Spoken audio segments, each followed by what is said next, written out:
Good morning, everyone, and welcome to Pointed's webinar on Google Analytics for marketers and dummies. This is Frank Coyle, president of Pointed. With me this morning is Shadrach Scott, one of our senior client managers. Shadrach, how's it going this morning?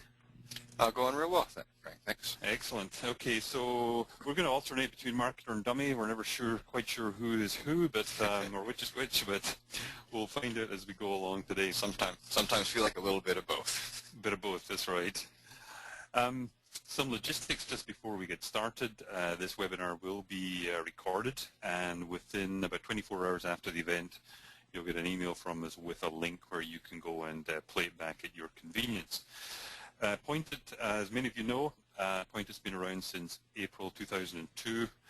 Our focus is on pay-per-click, search engine optimization, Google Analytics, of course, and landing page optimization. Last year we did about $30 million in media management in pay-per-click side, and our clients everywhere from large technology firms to mortgage companies, cosmetic surgeons, etc. So a wide range of clients are using our services. Today, of course, we're going to talk about Google Analytics. And of all our webinars, we've done webinars for a number of months now. This has been by far and away the biggest number of attendees. Response has been fantastic. And what we did was we asked many people who had signed in early or signed up early, what are your most pressing questions? And what we got back loud and clear is really shaped today's webinar.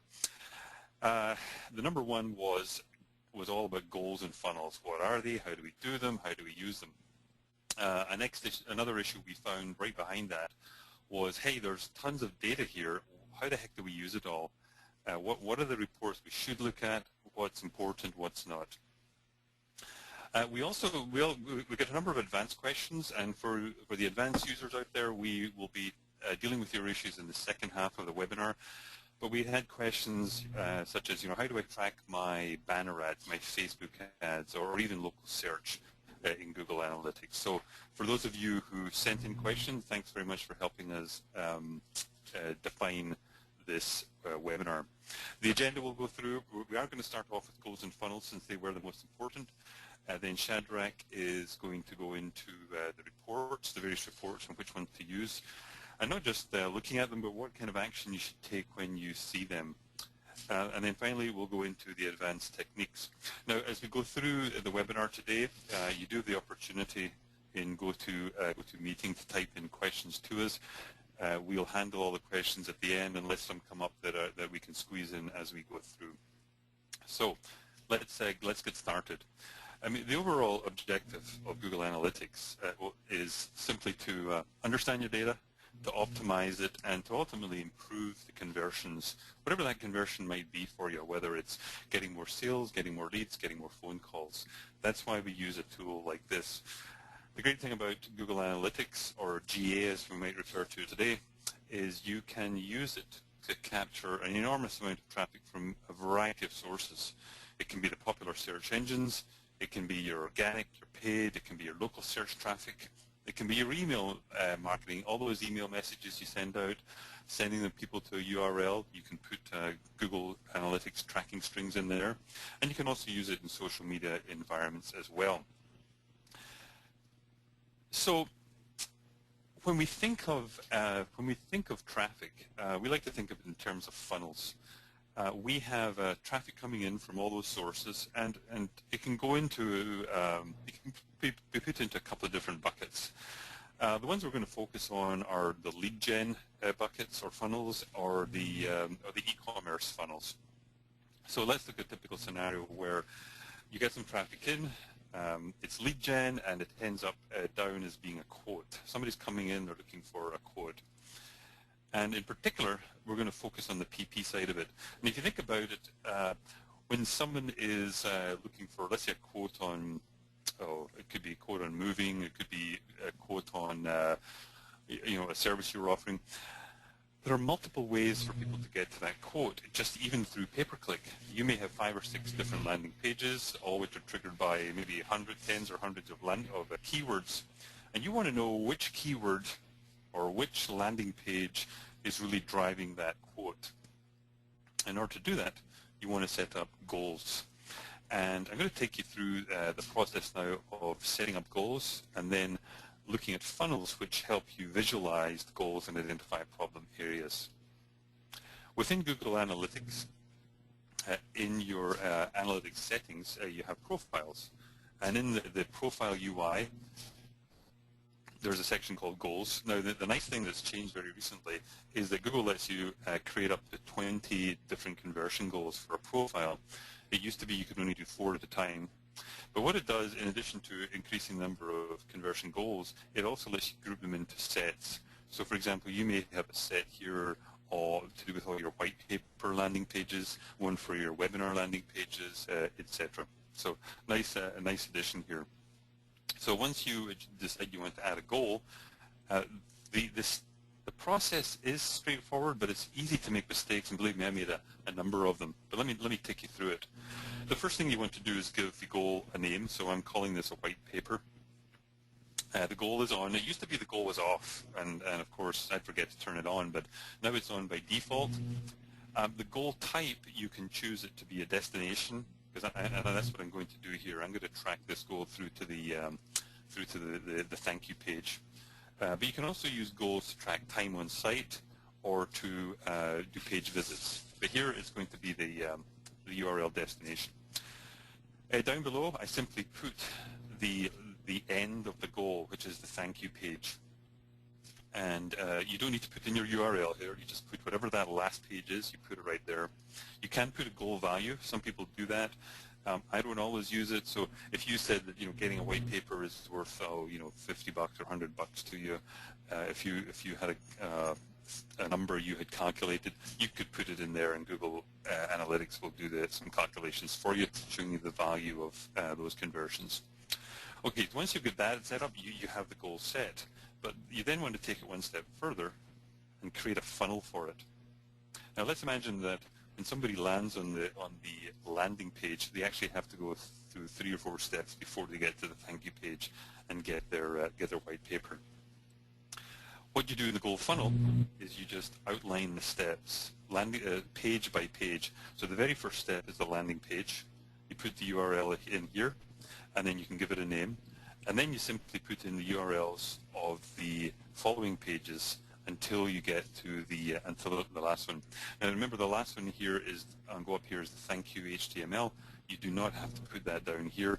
These are the steps going from the landing page, step 2, step 3, and finally the thank you page is the next one after it. One thing you really want to do here is you want to check on this box, required step, because by checking on that required step, you make sure this goal or this funnel only picks up data that's come through here. If you don't, you can pick up some extra data that you don't really want to do, you don't really want to get. Now, simply save your goal, and what you want to be aware of is that it takes a while before you start seeing data coming through into the funnel. Now, actually, speaking of which, I'll just go there right now. So you've set up your goal, you set up your funnel, and now you want to see what's going on. Within Google Analytics, down the left-hand side, you have the UI, which takes you through the dashboard, visitors, etc. Simply click on your goals, click on funnel visualization, and you'll see that funnel.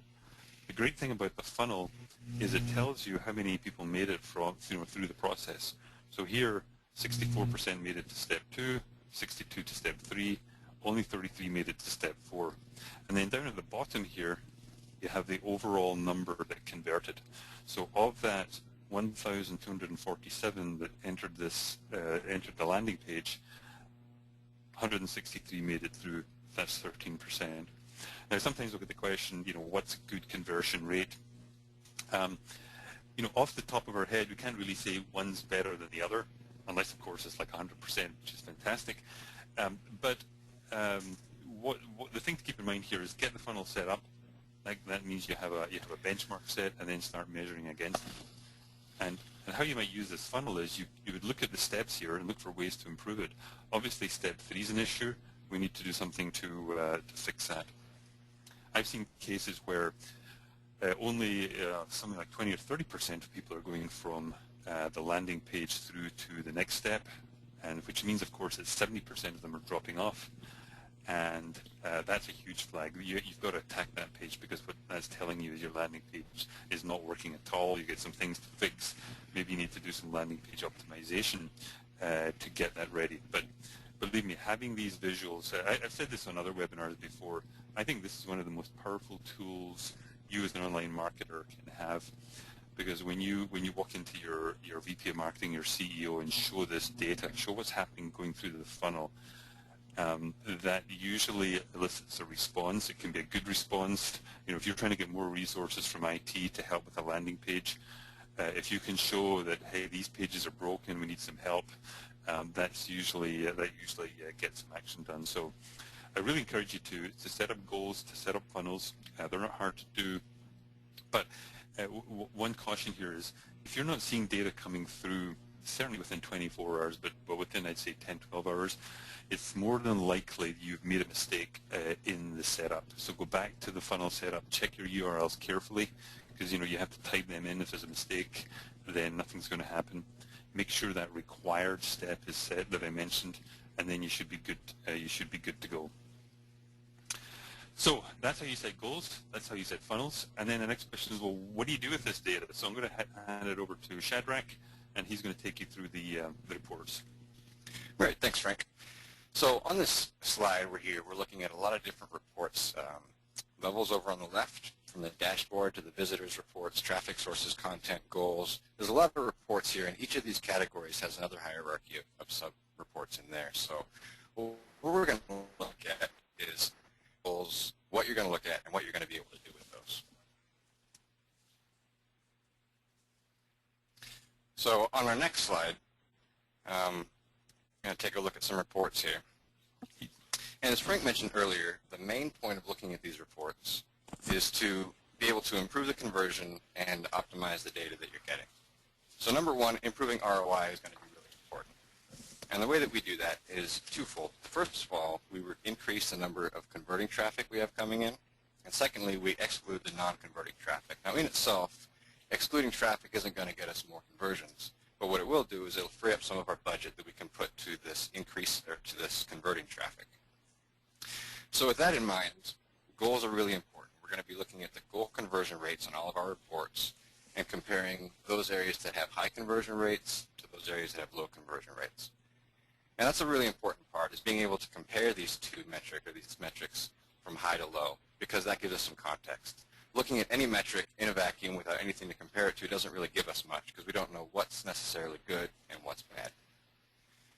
So now here at the bottom, one other thing that we use analytics for is to track organic traffic and to be able to compare the organic traffic to the referring sites, the direct traffic, all this to our paid channels. But what we're going to focus on here in the next couple slides is really for paid traffic, what to be able to look for and what to do with it. That's a good point, Shad, on tracking organic traffic, because we had a situation with a client a couple months back where there was a dip in the PPC traffic, and the first thought was, oh man, there is a problem with the PPC campaign. We were able to go into Google Analytics, and we saw a similar dip in the organic traffic at the same time.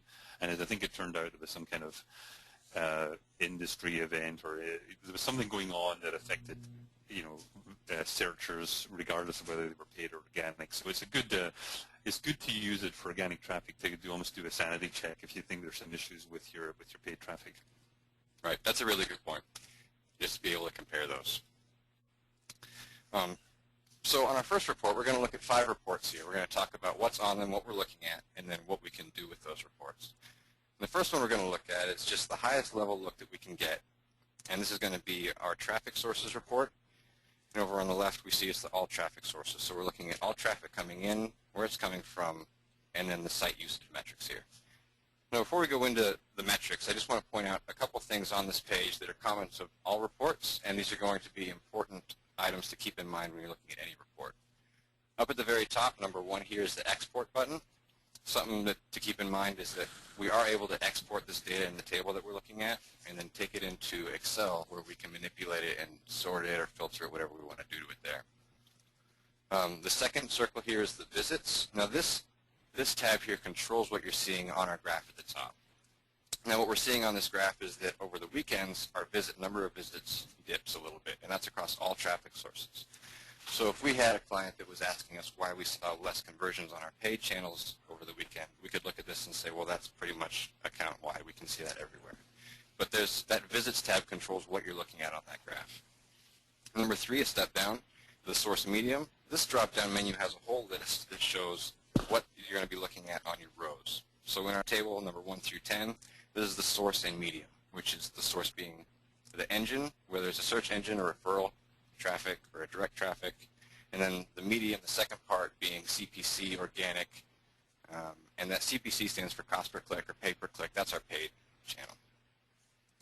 Number 4 here is our second way of splitting up data. This is another drop-down. So we can look at within each source medium, Google CPC, Google Organic, we can look at, say, landing pages.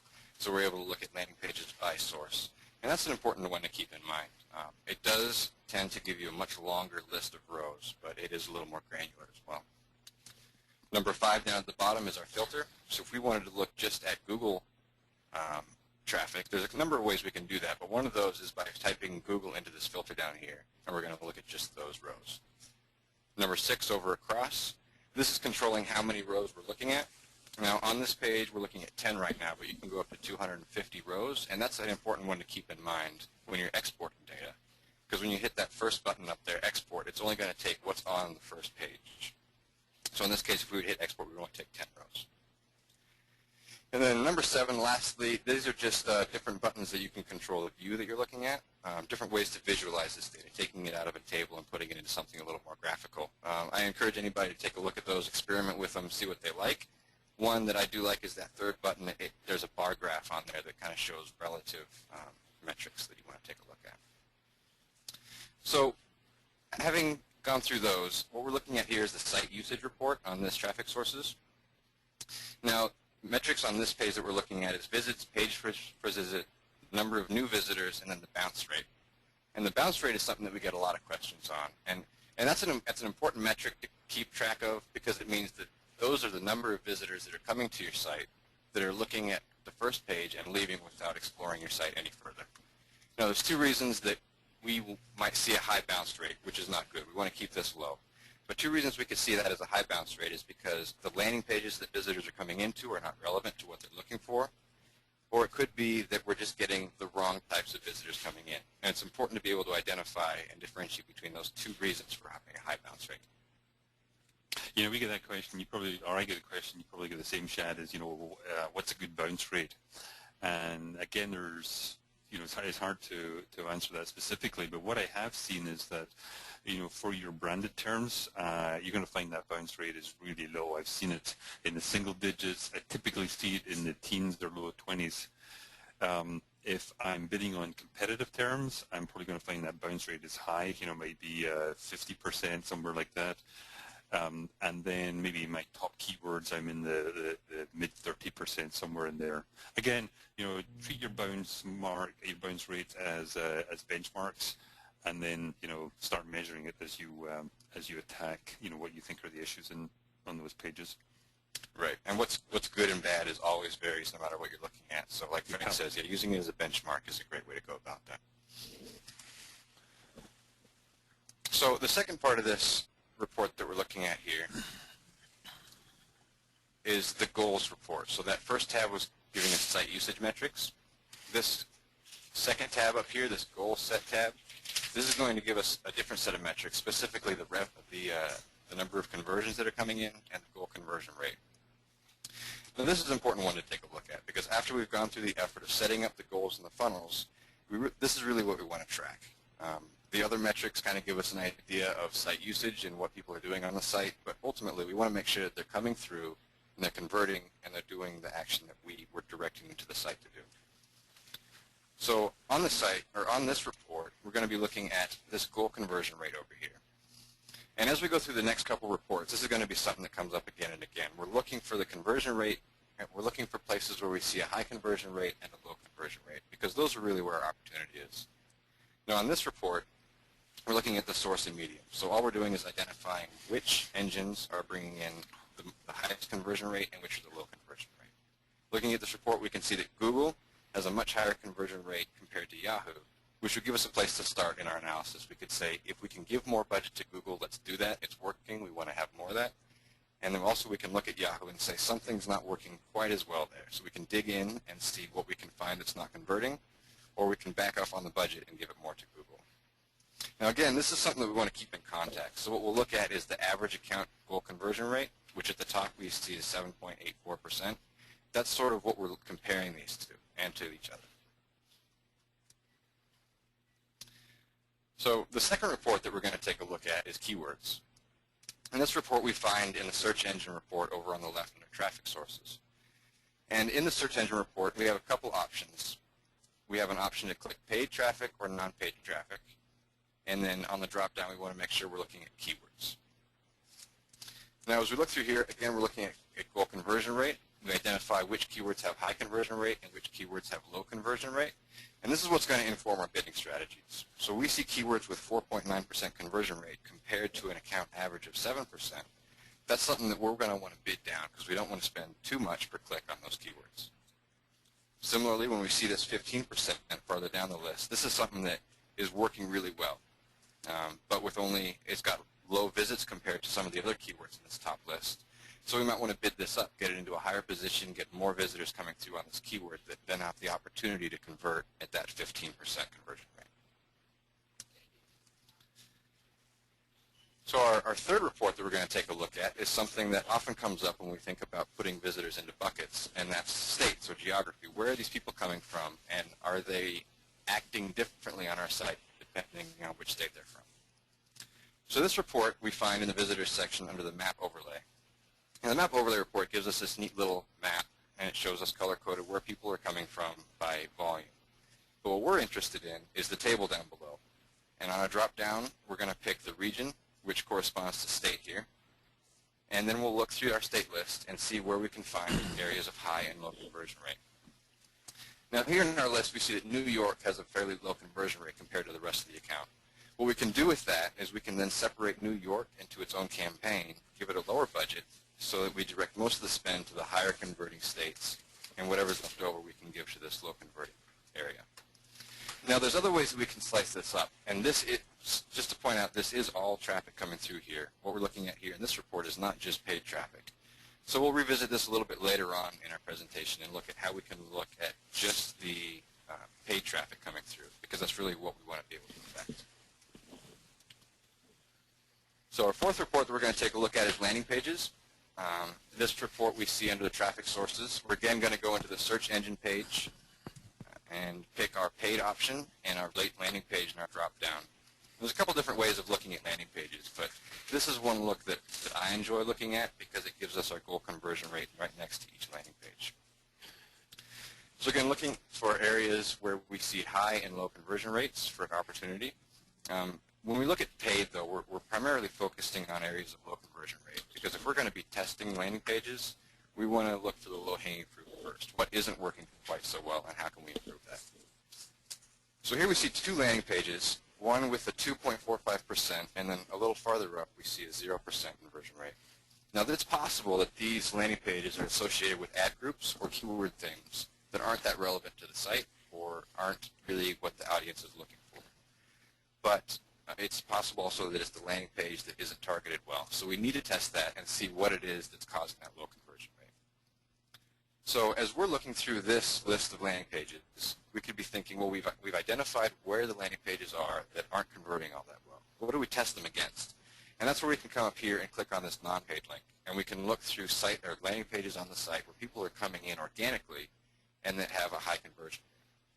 Now, if those pages with high conversion rates are relevant to the keyword sets in the ad group that this current landing page is being used, then that's a great test. It's already set up. We don't have to change any of the pages. We can just run an A/B test against those two different pages. So our fifth report that we'll look at is going to be ad copy. And ad copy we're also going to find over in the traffic sources. We see this under the ad versions report. And what we're looking at here, ad content in the drop-down, and again, where are we seeing high conversion rate and where are we seeing low conversion rate? Now, these two ads that we have in the middle, we've identified as having one with high visits and low conversion rate, and the other we find with low visits and high conversion rate.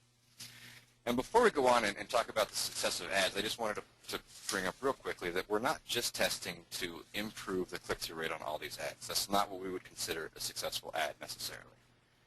So for example, this ad with 1,115 visits, that's relatively a lot of visits compared to some of these other ads. But that low conversion rate makes us think that it's not the most successful ad, even though it has a high click-through rate.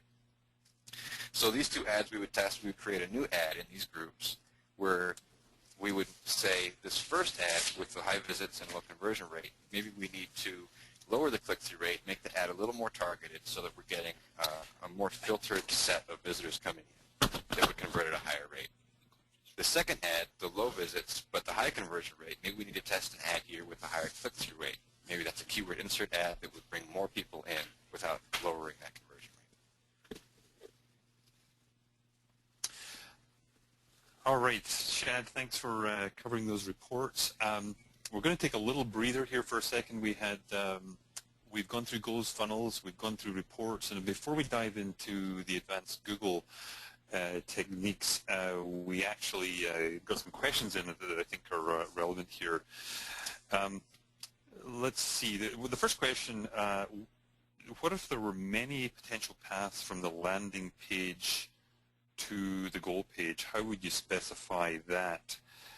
Okay, so you come into a landing page, you're going to go to a goal page, and you've got 3 or 4 different steps. What you can do there is simply set up a funnel for each of those specific paths. And what I would do is, if you have a sense of which are the, if there's potential for a lot of different paths, I would choose the ones that you think are going to have the most traffic and you really want to track. But yeah, just set up a funnel just like you saw me do there. You can have multiple paths coming to the same end stop, the same final destination. Doesn't matter if the starting page and the ending page are the same, there are different paths in between. All you do is create different funnels for that. Hey, Shad, we had one question here. What's the difference between bounce rate and exit rate? So the exit rate is the rate from a certain page, regardless if if the visitor's seen any other pages before. So bounce rate is leaving on the page that you enter on. Exit rate is the number of visitors seeing a page that are leaving. Hey, and Shad, we had a question on the goal setting. Can you just, you've controlled just now, can you just move it up to where we set up the goals? Let's just scoot it back a little bit. This is a question about the match type in the goal detail. So I think we're like 5 or 6 slides back. I think it's worth just skipping back there just now. Yeah, let's just keep going back, because this is one of these pages you want to get. I want to make sure people get this. Couple more. Hold on, right. Let's see, back one more. I think it is. No, okay. I'll take control here and then just move it. Let's see. All right.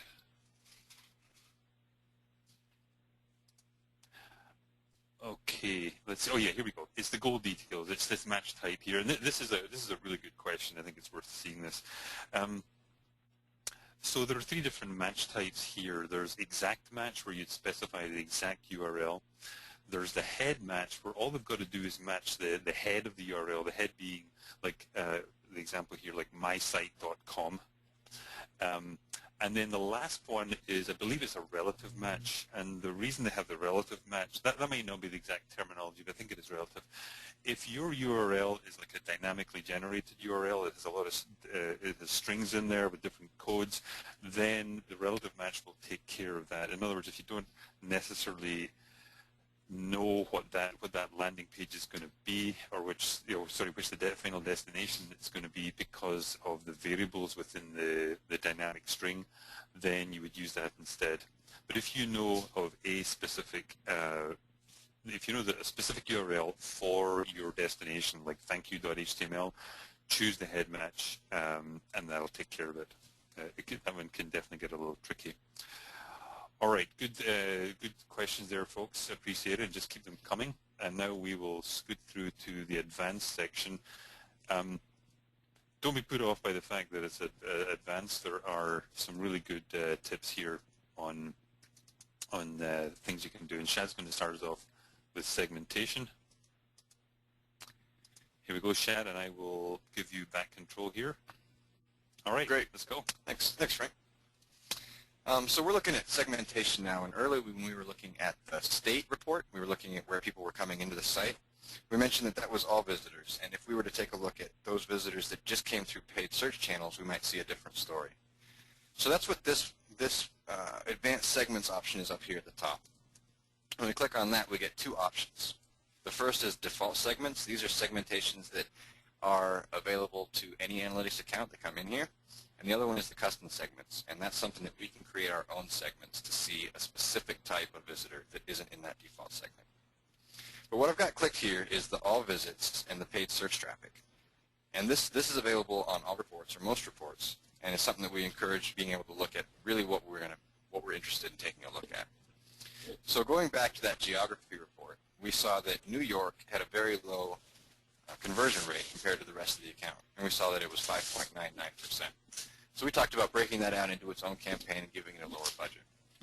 When we take a closer look, though, and we're looking at only traffic coming from paid search, we see that the conversion rate is 8.57%, something that's much more in line with the rest of the account and something that we would not consider low at all on this account. So if we were to break that off without looking into this data a little bit more, we might be missing the whole picture. So this is an important part of taking a look at reports, is being able to look at the specific traffic that you're making decisions on. So we'll talk a little bit about the custom segments as well here. And these are segments that you can create that you will then be able to have information on. So what we had is we had an e-commerce site, and we were curious, out of the converting traffic, how much time are these people spending on the site before they buy? And we wanted to take a look at three different categories. One was the quick PPC buyers, people that were coming into the site, looking around real quickly, finding exactly what they wanted and buying it right away. Then we called average PPC buyers, those people that were coming in between 2 minutes and 1 hour, looking around, finding what they needed, and then buying. And the third category was the slow PPC buyers. And those are people that are coming in, spending over an hour, finally finding what they're looking for, and then buying. So we were able to take a look at all of these at the same time and compare them as a percentage of all visits. And what we found when we take a look at this is that by far, most people coming into the site that are buying are those average PPC buyers, those that are coming in for more than 2 minutes but less than 1 hour. And this is interesting for us because it can give us an idea of, for those people that are coming in spending less than 2 minutes, are they not finding what they're looking for, and are they just not targeted, and we should cut them out? And then also those visitors that are coming in that are spending more than an hour, are they not finding what they're looking for, and do we need to analyze our path a little bit better to make sure that they're finding what they want and they're able to get to the page they need to buy? Another thing we can take a look here is that we now know that most buyers are coming in between 2 minutes and 1 hour. We can start digging into this a little bit more. We can create more segments here. Instead of a big average PPC buyer, we create maybe 3 or 4 new segments and dig into it a little bit more. Once we know how much time most of our buyers are spending on the site, then we can target those sources that are bringing in traffic that has that amount of time on the site. All right, thanks, Shad. What I'm going to do now is move on to form fields. Now, when you are doing lead capture and people have to fill out a form, one of the issues you're going to get into is how many fields should you have in a form, and then the other thing you're going to come across is that people are going to drop off. They're going to be halfway through the form or a third of the way through the form, and then they're going to drop off because of maybe something in the form. And what Google Analytics lets you do is track exactly where that is happening. Now, we did an example here of actually this is a really long form. You can see it's like first name, last name, country, etc. I'm not surprised people didn't fill out this. They're probably worn out by the time they got to the end of it. But what we did find out was right down here, this email address was a real problem, and we were finding about a 30% drop-off at that point. So what we did was we used Google Analytics to put code in each of these fields to help us track which specific field is dropping off. Now in Google Analytics, there's a functionality called event tracking, and you simply get the event tracking code and to get your IT guy or your web guy to put that code within each field of the form. Google Analytics then, when somebody clicks on the form, it knows when that event has occurred. When the field is clicked, it knows when the event has occurred, and we'll keep a track, and we'll actually create a funnel. Just like we saw funnels for goals earlier on, it'll create a funnel for you. So here's what we found. Here's the end result. When we saw we were having problems with email address, and as I said, only 30% of the people were going through, what we did was we actually put a little piece of text beside the email address which said to people, we won't spam you with email, the usual kind of stuff. And we saw that go from 30-odd% up to 79%. I mean, that more than doubled the number of people coming through or going past that stage and going and finishing up filling out the form. So very, very successful thing to do there. Form field abandonment. If you're doing forms, definitely check this out. One other point in forms is you'll often get into sales versus marketing. Sales wants a lot of fields in the form. Marketing wants only a couple. What I always recommend there is just run, if you can't, if you're kind of a loggerheads, run 2 landing pages, one with multiple fields, one with a few fields, see which works out best. All right, we've sent people through the funnel. They've got to the thank you page. They're asking for their white paper. Now, what about those downloads? Are they downloading the PDF? All we know is all Google Analytics is really telling us up to now is that we got people to the thank you page where they could download the PDF. Or if you do videos or if you have Flash, all you know is you've got people who've come to the page. Now the question is, did they watch the video? Who knows? How long did they watch the video for? Well, you can do all that in Google Analytics, but it's a little bit different than the normal tracking methods. Because normally when you're tracking actions on a page basis, so when you set up Google Analytics, you put GA code on each page. In the case of events or actions as we have here, like a download or a click or playing a video, Google Analytics lets you do this. Now we're going to start off with PDFs and then and clicks, and then I'm going to talk to you about videos. So what happens is, I'll take you through an example and you'll see what goes on. Let's assume we have a website called example.com, and you want users to download your PDF. It's called maps.pdf. What Google Analytics does is it uses this variable here called the track view page. And very simply, it appends that to your URL. So here is the code. Here's the href code. Here's the tag. So where you have the link for example.com, and it's under the directory files and it's map.pdf, Google Analytics will give you this code. It's called the on-click code, and it runs some JavaScript there. It's the page tracker Java code, and it creates this fictitious folder for you. It's called the downloads folder, and it tracks this thing called map in there. If you go to traffic sources report and you look at content, your top content, you can easily filter on downloads map, and you'll see all the traffic that's come for those PDFs. Simple thing to do. Actually, if you went onto your site directory, you would see a folder called downloads and then map as well. So it's not really a page, although it's considered a page view. It's just a simple mechanism for tracking those PDF downloads. And similarly for clicks, if you've clicks on your site, if you've links to other places and you want to track those links, maybe they're going out to a partner website. Maybe your page is all about driving traffic to a partner website. You want to know how many clicks you sent over there. Maybe your partner is saying, hey, you only sent me 10, and you want to make sure that actually you sent them 100.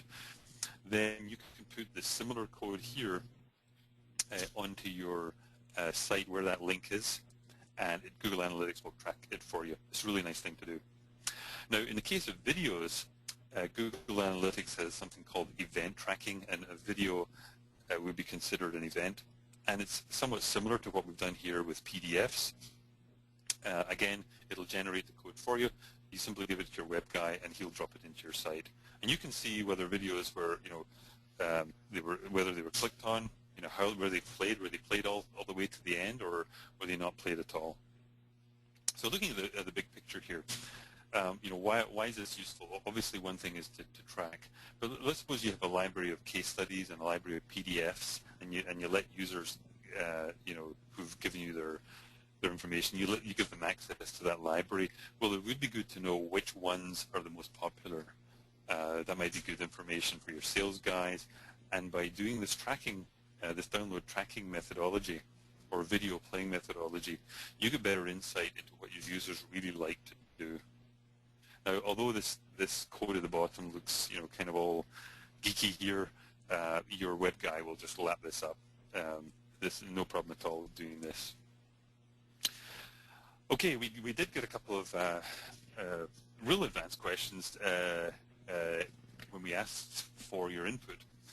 And specifically, we would ask, how do I track my banner ads, or how do I track clicks from the local 7-pack? And when I first saw that, I thought, okay, what the heck's a local 7-pack? So I learned something out of this. This is pretty good. Great question. When you search for something in Google, we've all seen these Google, the maps down the left-hand side, and with all these links. Well, you'll see there are 1, 2, 3, 4, 5, 6, 7. There actually are 7. This is called the local 7-pack. It used to be called the local 10-pack. There's probably a reason they didn't have 6 of them, in confusion with the with a 6-pack of beer or something. Anyway, this is the local 7-pack. And let's suppose this is a piano shop. Let's suppose you're advertising and you want to put it in this map of Seattle, and maybe you want to do one for London, maybe you want to do one for Bellevue. So how do you track the clicks you get from those different locations? Well, Google Analytics lets you create a URL, and it will allow you to put parameters into that URL, which essentially creates a tracking string for you. It's pretty easy to do. Once you've got that string, you just go to the site where you have to place this link, like in Google Local Business, and put that as your link. You would, of course, just show up, say, as jeffreydavis.com, but the destination URL would be this huge string. So I'm going to take you through that just now. And this is all in Google Analytics. Really, you'll find this no problem. So it's called a URL builder. Some of you may have already come across it. And here I put in, my URL name. It's frankspiano.com. And then beneath it are the string parameters that Google is going to add to the URL. So in this case, the source, this is going to be in Google Maps, so I put that. Put a Google, I put its Maps. It wants to know the campaign name that this is running in. I gave it there, it's in my local campaign. And then this is the content. I use this as an identifier for the geographic region. I do one for Kirkland, I do one for Bellevue, etc. And then I just simply generate the URL down here. And you'll see this truncated, so let me just expand this for you, and I'll take you through it. So the string you have here is frankspiano.com, and this query UTM source, this is all Google stuff, so you can ignore it, but you see the source is Google, the medium is Maps, the content is Seattle, the campaign is local, all corresponding to what we had up before. You simply copy this URL here, and then paste it in as your destination URL wherever you are using it. Could be using it, so if it's banner ads, you're placing another site and you have to give them the URL for it, for your banner, then just give them that. Pretty straightforward. And you can just find URL Builder. You can search for that in Google Analytics Help. Similarly for the PDF, I meant to say this, for the PDF downloads, if you just type in track PDFs or PDF downloads in your Google Analytics Help, then it'll give you all the steps you need to go through with it. And one other point on this URL builder, Frank, is that this is also what we use to tag additional engines. So Google auto tags the URLs coming from AdWords, but we would use this URL builder to bring in data from MSN, Yahoo, any other engine that we wanted to have as well. Yeah, that's a good point. And, I'm sorry, on you go. So I guess looking through that, when you're looking at other accounts, there can be a lot of those different URLs. If you're differentiating by campaign, you want to have something else like that. So this could be a lot of time generating a URL for each campaign that you're going to be using from a different engine. One thing that we can do is you just take this basic form, put it into Excel, do some concatenating, and just speed up the whole process that way. Yeah, that would save a lot of time because if you've got to generate, as you said, generate 10 or 20 of these, it's easier just to take them into Excel. Yeah, Shad's our resident Excel expert, so that's great advice. All right, now we're coming now to good old e-commerce. This is something that usually raises the blood pressure. So Shad, you going to calm us down? Sure, I'll try. All right. It's hard to find good data or good information on e-commerce because it's all written for programmers and those people that are writing code. So for the marketer looking at this, wondering, what do I do? How do I set it up? It's not always clear. So as far as installing it goes, there's 3 steps to getting e-commerce set up. The first step, very basic, is turning it on. When you're in the settings on your profile, there's a little button there. You say, is this an e-commerce site? If you click yes, it's not going to start tracking revenue, but it is an important step in getting to be able to track revenue. So the first step is switching that onto yes, I am an e-commerce site. Second step is making sure that the tracking code that Google Analytics has given you for the rest of the pages is also on the receipt page. So after somebody completes a sale, they get to a thank you or confirmation page. That page has to have that tracking code. Now the third part here is where it gets a little confusing, a little complicated, and what deters a lot of people from getting the e-commerce tracking set up. Even though we all understand that it's an important way of tracking revenue, it sometimes turns us away because it does require a little bit of JavaScript coding. And there's 2 functions here that we need to make sure that are included right after the rest of the tracking code. The first is the add trans function, and all this does is identifies that there's a transaction being made. And then the add item is a function that needs to be looped through to pick up every item that's in that transaction. Now each of these functions or methods takes, well, the first one, the add trans, takes 8 parameters or variables from the site and puts them into the shopping cart, from the shopping cart. The second one, the add item, takes 6. Now, if the shopping cart is on your own site, most of this information is available, and your web developer can just code out this JavaScript, find those items, put it together, and it shouldn't be too difficult. Where some of the issues come up is when you're dealing with third-party shopping carts, because all those information isn't available. So just to get down to the bare bones of what really is important out of these 14 different values that you can track, on the first one, when you're looking at the transaction, you need the order ID and you need the total. The order ID identifies the sale, and the total identifies the revenue. Now, I'm not going to go through the rest of the different parameters that are involved here because they're available pretty much anywhere you're looking at Google Analytics e-commerce tracking. Google Analytics does a good job of outlining, but they don't describe how to do it all that well. Then on the add item function, you need the order ID, the SKU, the price, and the quantity. The order ID, again, identifies the sale, and it matches it up with the transaction that you've made already.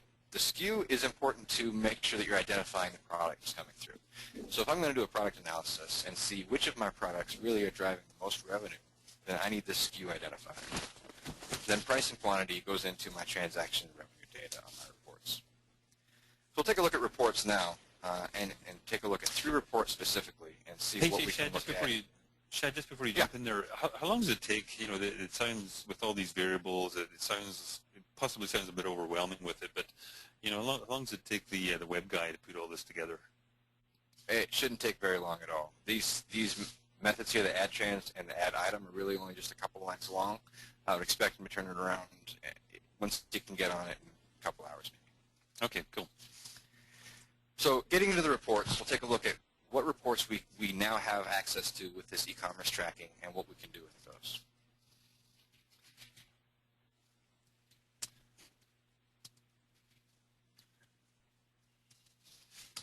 So once you get in there, one of the first things that you'll notice when you go into your analytics is that you now have this new e-commerce tab over on the left, or this report setting.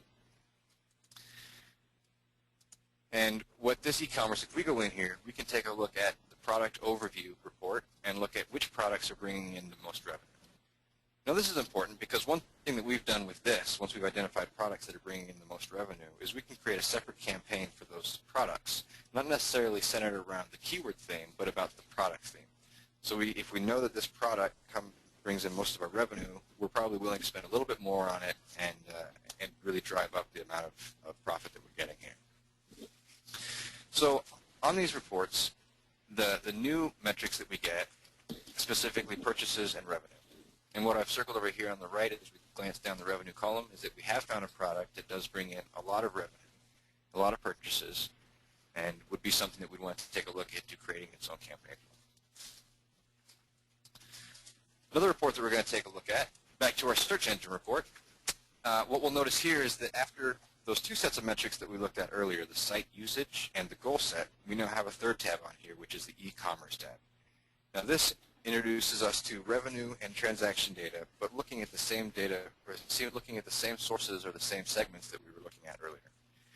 So now if we pick source here in our drop-down, we can identify which between our three major engines, Google, Yahoo, and Bing, which bring in the most revenue. Not a surprise here that Google's bringing in our revenue. But it allows us to take a look at the conversion rates and see what's really performing for us better. Not just bringing in the most revenue, but is bringing in the highest amount of conversion rate. So the third report that we'll take a look at is this AdWords campaign report. This is also in our traffic sources category, but this campaign report adds a fourth tab on the end of those. So after site usage, goal metrics, e-commerce metrics, we now have this clicks tab. And the clicks tab is bringing in cost data from AdWords. And it's only available for Google. You can't get cost data from Yahoo and MSN. But it's comparing those AdWords campaigns. It is comparing the revenue data that we're now tracking with e-commerce tracking, and it's comparing the cost data that we're getting from AdWords. And what this allows us to do is take a look at ROI by pretty much any section that we want to take a look at. So what we've done here is we've taken a look at the keyword dropdown, and we're just scanning down through our keywords looking for those keywords that have high ROI and low ROI. Now this is similar to what we did when we looked at keywords with high and low conversion rates. But the difference here is that when we're looking at e-commerce site, we're not really concerned so much with how many sales a keyword is generating, but how much revenue that keyword is generating and what the ROI is. So looking down this list, we see two keywords right away that have a negative ROI and something that we should definitely bid down first, and then once those bids are down, we might consider pausing. Hey, thanks, Shad. That was a good overview of e-commerce. That brings us to the end of the webinar, but actually to the start of the questions. Lots of great questions, and we're going to pile through these just as fast as we can. Shad, we had a question about well, I'm going to start with the advanced section, and we'll look back to some of the earlier parts. Shad, there was a question on the segments.